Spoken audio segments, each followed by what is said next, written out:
Hai everyone, Assalamualaikum warahmatullahi wabarakatuh.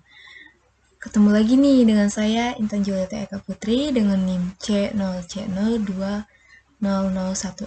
Nah, kali ini Intan bakal ngebawain sebuah materi yang bertemakan penentuan harga pokok produk dengan metode harga pokok pesanan. Pasti agak familiar ya suaranya itu. Dan yang diampu oleh dosen saya, Bapak Yuliusman SEMSI AK. Slide selanjutnya.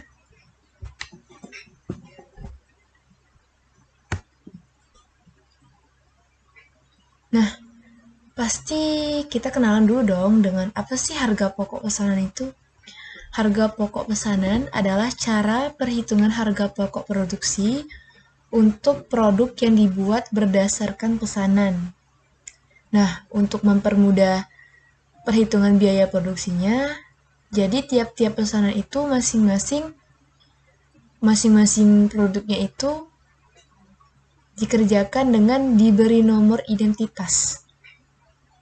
Nah, biaya yang berkaitan dalam harga pokok pesanan ini ada biaya bahan baku, terus biaya tenaga kerja langsung nih, dan ada juga yang biaya tenaga kerja tidak langsung atau overhead.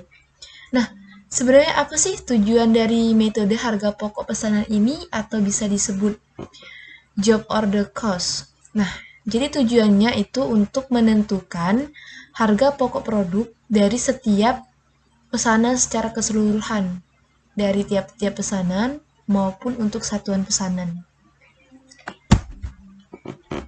Nah, kita masuk ke ciri khusus.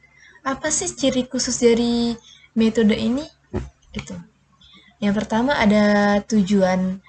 Yang pertama ada tujuan produksi perusahaan yang dimana untuk melayani pemesanan pembelian yang bentuknya tergantung pada spesifikasi pesanannya.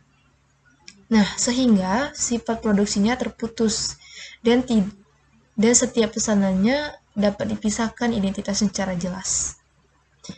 Dan yang kedua, ada biaya produksi dikumpulkan untuk setiap pesanan dengan tujuan dapat dihitung harga pokok pesanan dengan relatif teliti dan adil.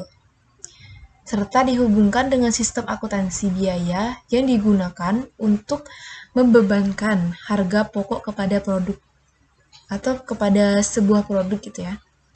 Dan yang ketiga ada harga pokok pesanan. Untuk tiap-tiap pesanan itu dihitung pada waktu pemesanan yang bersangkutan selesai diproduksi. Selanjutnya kita masuk ke apa sih keuntungan dari harga pokok pesanan ini? Nah, bahas keuntungan nih. Apa aja ya keuntungan dari harga pokok pesanan ini? Yang pertama, yang pastinya tepat, lengkap, historis, dan sederhana serta mampu diperbandingkan. Yang kedua, ada memberikan struktur yang lengkap dan terbatas pada direct cost, yaitu direct material dan direct labor.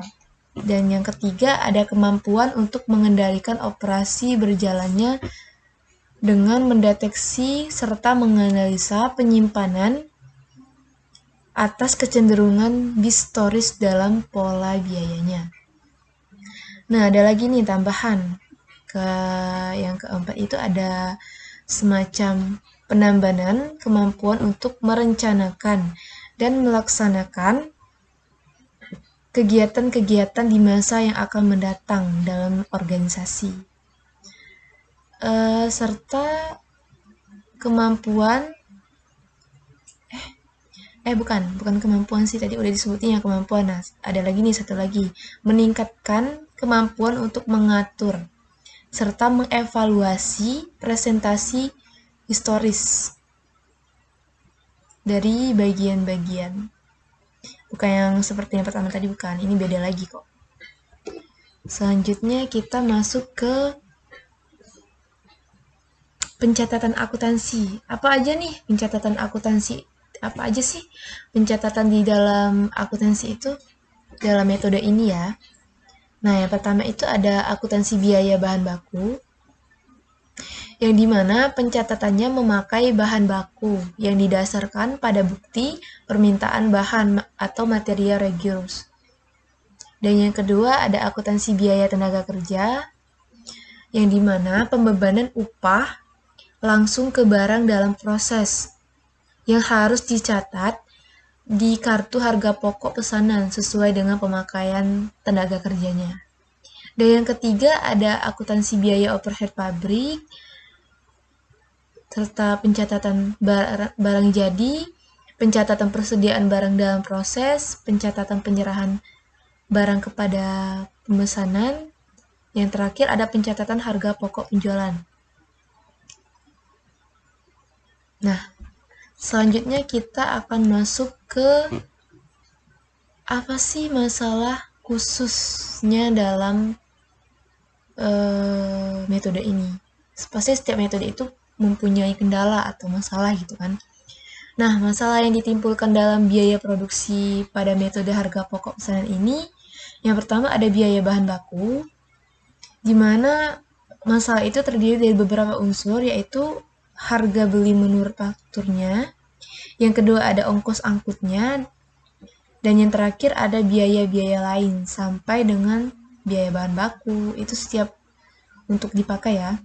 Nah, yang kedua ada penentuan harga pokok dalam bahan baku. Apa aja nih? Untuk menentukan harga pokok bahan baku yang dipakai ke dalam proses produksi, dapat kita gunakan metode tanda pengenalan khusus atau metode FIFO, metode LIFO, serta metode rata-rata. Nah, yang ketiga ada sisa bahan, yang keempat ada produk rusak, yang kelima ada produk cacat. Apa sih produk cacat itu? Produk cacat ialah produk yang tidak memenuhi kualitas yang seharusnya, tetapi masih dapat diperbaiki dengan pengerjaan kembali atau retool. Selanjutnya kita masuk ke masalah yang ditimbulkan dalam pencatatan biaya tenaga kerja. Apa aja sih masalahnya? Tentu ada dong, nggak mungkin nggak ada kan. Yang pertama ada cara perhitungan besarnya gaji dan upah. Dan yang kedua ada cara pemberian internship-nya.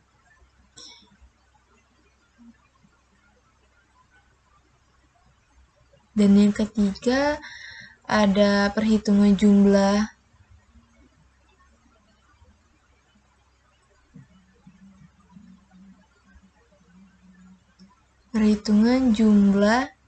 pajak atas pendapatan karyawan. Dan yang terakhir ada untuk menentukan besarnya potongan pajak pendapatan.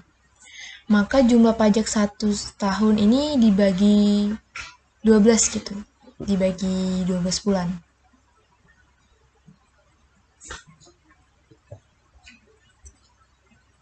Nah, mungkin itu aja yang dapat saya sampaikan.